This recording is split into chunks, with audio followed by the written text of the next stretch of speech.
Hello, crafters, and welcome back. My name is Deepa Robbins from DeeZinesByD, and today I have a beautiful Valentine's card to share with you. Now, one of the things I do when I'm making cards is I try my best to pick unique patterns or color schemes in order to make my cards kind of stand out from the crowd. I mean, when you think of Valentine's, you think of reds and pinks, but no one ever really thinks of black, especially when it comes to flowers. Like, who wants a black flower? Most people think, that's a little bit unconventional, but I kind of like it. And the way that it turned out on this card, I think was really, really nice. So I wanted to go ahead and share this idea with you. So I will be focusing on the HoneyBee stamps lovely layered roses set. So this set has a lot of dies in it, but it's actually pretty easy to use. I'm going to be using some Tim Holtz Metallic Jewels cardstock, and I'm using the black metallic jewel. Now this is a really nice cardstock because it's black and it shines that beautiful, nice metallic sheen. So it's not just like a plain black that kind of just absorbs the color. You get a nice shine to it. Now, to go along with that black, I have Sizzix Opulent Gold Mirror cardstock. Now, I prefer this cardstock because you get a whole bunch of different kinds that come in one pack, but you can use any mirror cardstock that you have on hand. You could even maybe try it with a silver, but I just felt I wanted to try the red, black, and gold for this card today.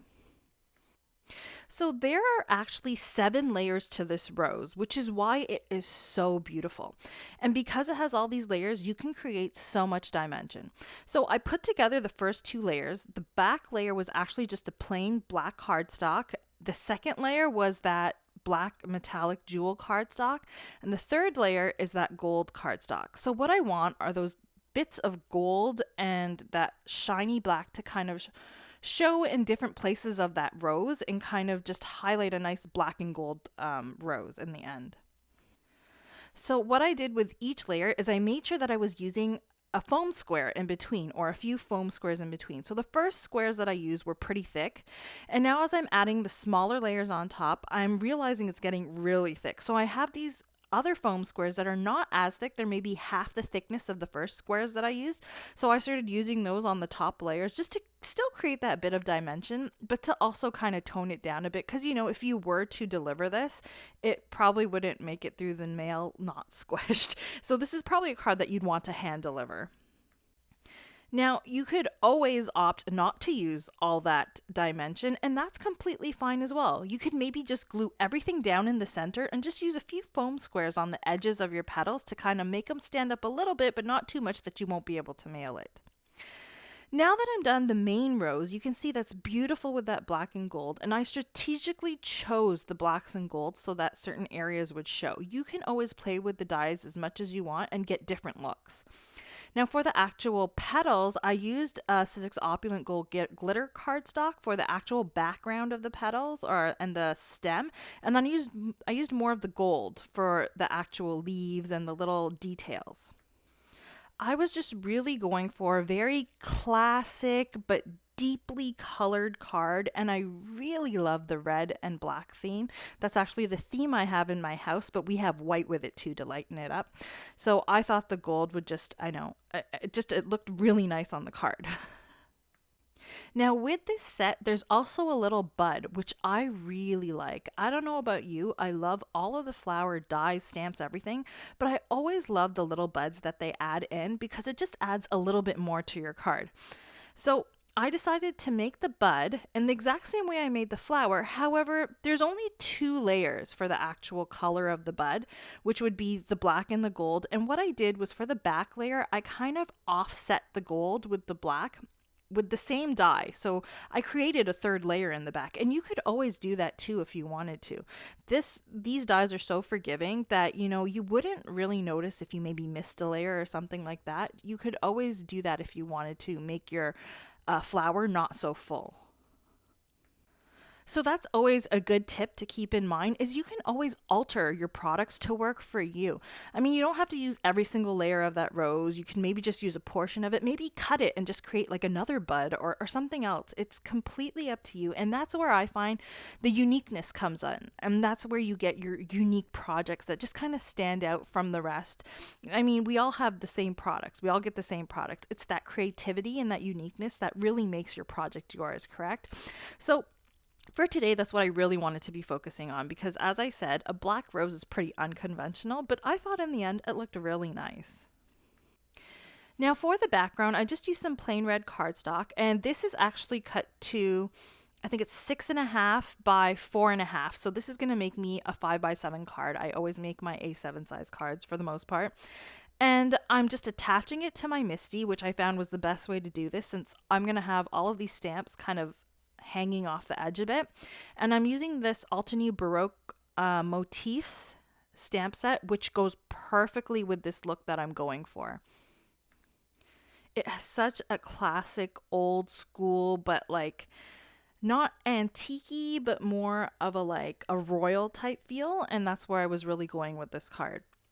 So all I did here was I heat embossed it using my Versamark ink along with some Ranger Clear embossing powder. So I'm just keeping this red on the background of my card by using these stamps. And then what I'm going to do is I'm going to ink blend it to just make the color a little bit darker and deeper, which goes with the theme of that beautiful dark flower.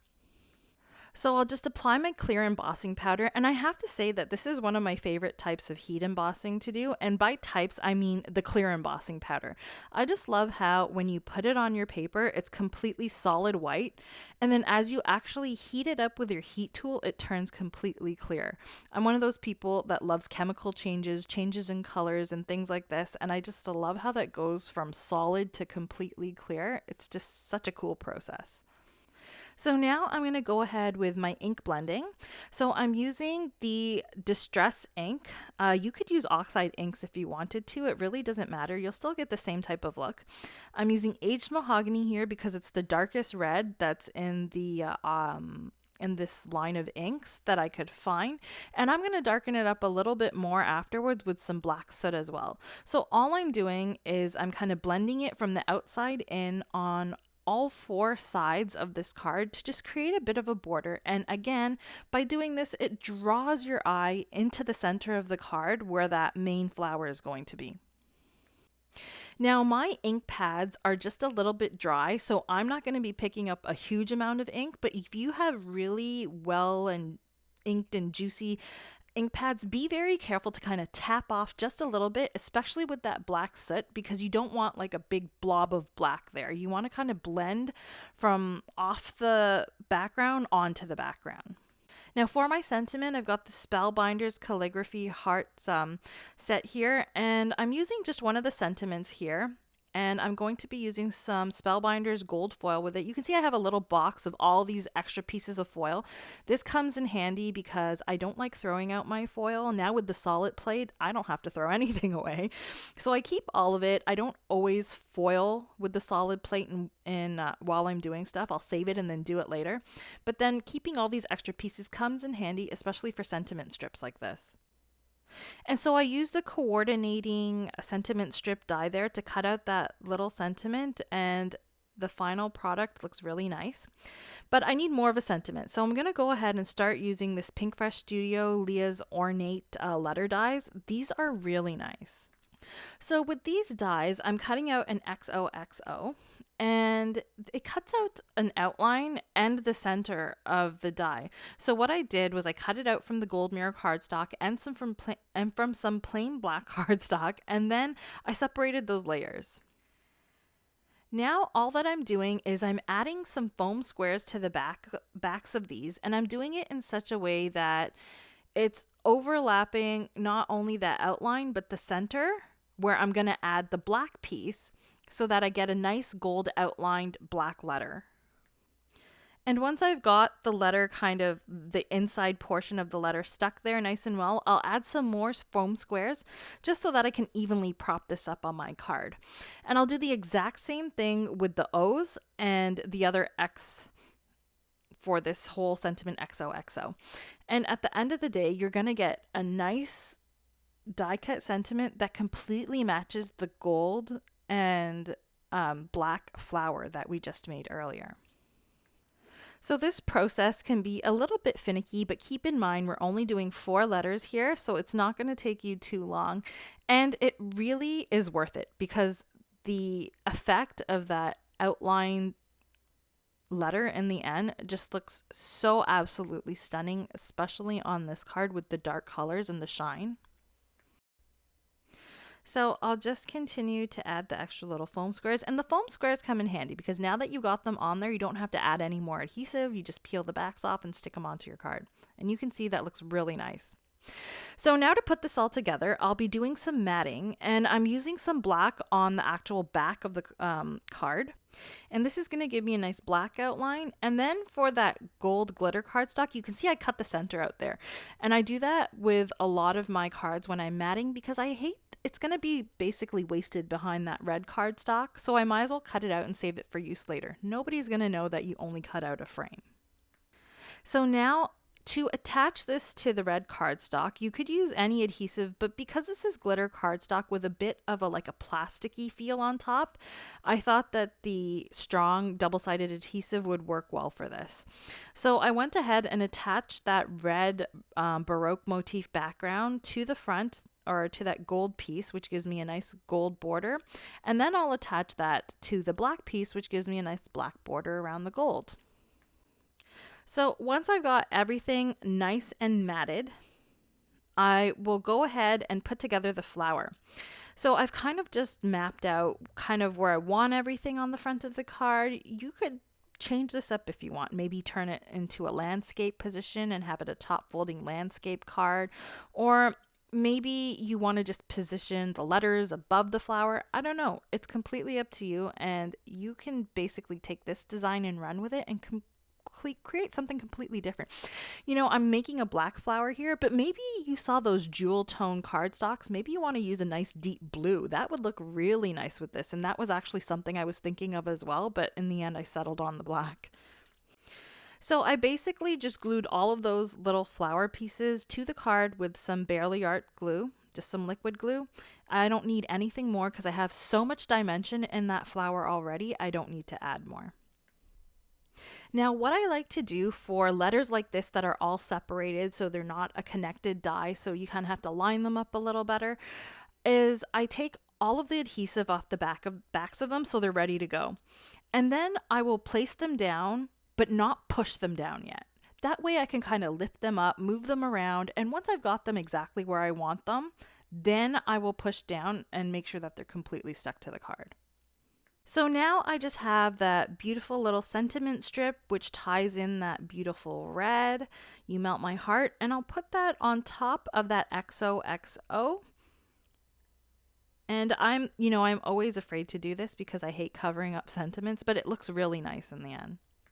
Finally, I'll be using Trinity Stamps Bubble Blower embellishments. These are really nice. So what they are the little bubbles. So they're flat backed and they have that bit of dimension, so they sit up on your card. So they kind of look like dewdrops, but they have an AB shine to them. So they shine all different colors. So they work as gems. There's also a clear version of this. You could use that too. But I decided I wanted that color. When I use AB gems in general, it tends to pick up the color of the card a bit more. And this is my final card for you.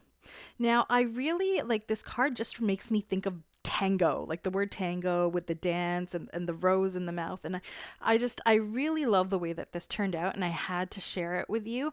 I hope that you've been inspired by my video. Go ahead and give me a like, a thumbs up, and subscribe to my channel. Hit the notification bell to be notified of future videos if you would like.